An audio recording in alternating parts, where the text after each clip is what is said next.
Hello, this is the first video on using the Google Nonprofit tools for our PTSA unit. This is just going to be an overview of the tools themselves. There'll be more in-depth videos later explaining how to use each one, some of the features, and some of the ways that we'll be using them within our unit. So I want to start off by suggesting that you use the Google Chrome browser. As you can see here, it is available on contemporary Windows platforms, Mac OS 10.6 and higher, and some Linux systems. I recommend you use the Chrome browser if at all possible, at least for your PTA things, because it's going to make some of the steps really simple, like dragging and dropping files and sharing and things like that. So please consider doing that. If you are going to use a different browser like Internet Explorer, or you're using Firefox or something like that, just know that there are going to be a couple of extra steps, and you'll have to let me know when you encounter them, because I'm not sure where you're going to run into trouble. I use the Chrome browser myself, and so anyway, just let me know and I will help you out with that.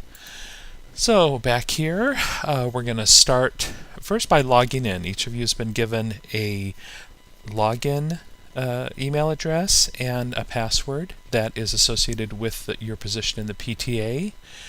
To access all of these tools that we're going to be using, you need to first log in so that you have access to your information, your shares, your setups, and things like that. So you've been given that information already.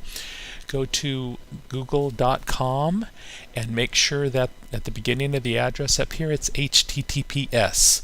That is for security purposes, and just will keep your browsing a little bit safer from bad guys trying to do bad things. That would be another video.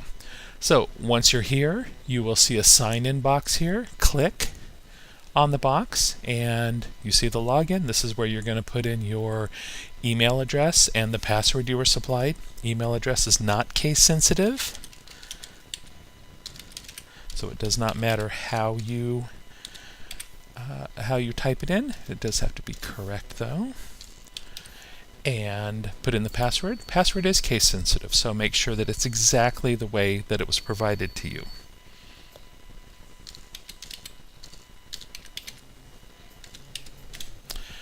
If you do it incorrect, you're going to be given another opportunity. You'll be given several opportunities. Just do it again.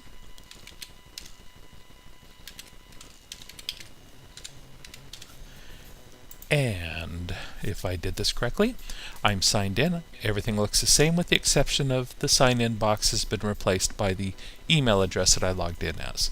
So this tells me that I'm now logged in and I'm ready to access all the wonderful Google tools that have been provided.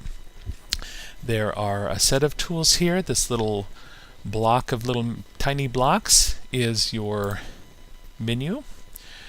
You can see we can get to Mail. We can get to Drive. Drive is the place where we can store and share files. We can also collaborate on documents, spreadsheets, and the like. Calendar is a place to put in events with dates and times. We can share that information. We can also invite people to events such as meetings.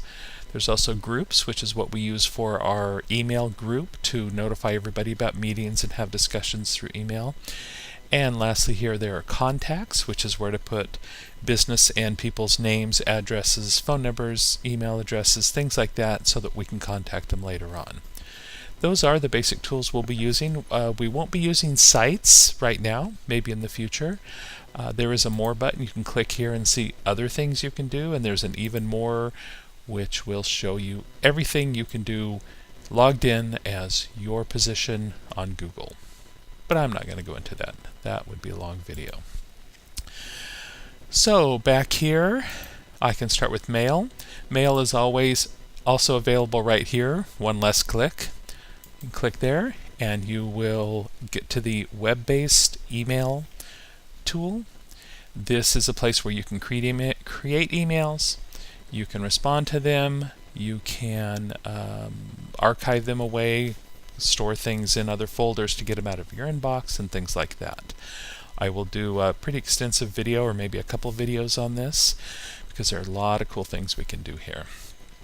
So I'm going to go back, and actually I did not need to do that because this little box is always available. And click here. Next thing on the list is Drive, and this is basically Google's cloud storage. This is a place to put files. So if you create files on your computer, you can drag them here and store them.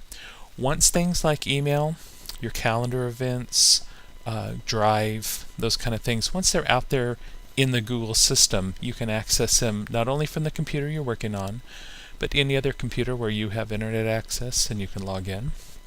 You can also get to them from mobile devices, and you can also share them with others who can also access them from all those different connection points.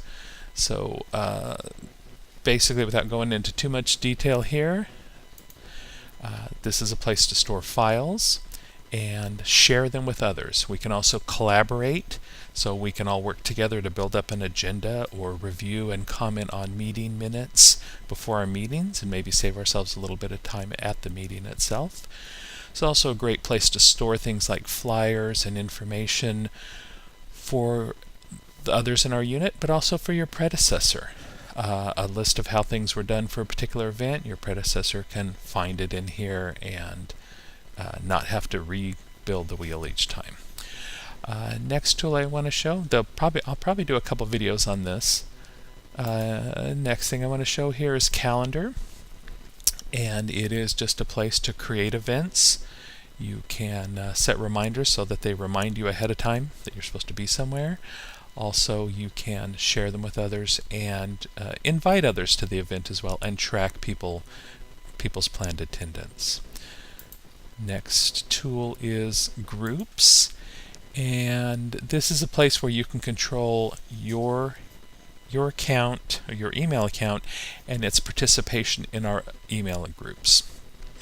So you can see this particular account that manages all of our other accounts is part of every single group we have. So we have groups for different committees and our exec board and events and things like that. So this is a place, if you manage them, you can go and add and remove people.